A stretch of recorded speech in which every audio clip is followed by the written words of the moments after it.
вирішено створити громадську організацію антикорупційну, яка буде займатися боротьбою з корупцією, ідентифікацією, яку, безумовно, очолю я.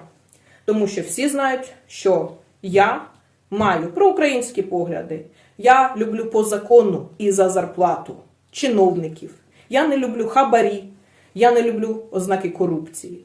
Відтак, громадські організації бути, боротьбі з корупцією бути. Я вважаю, що наші діти повинні жити в своїй, нашій рідній Україні.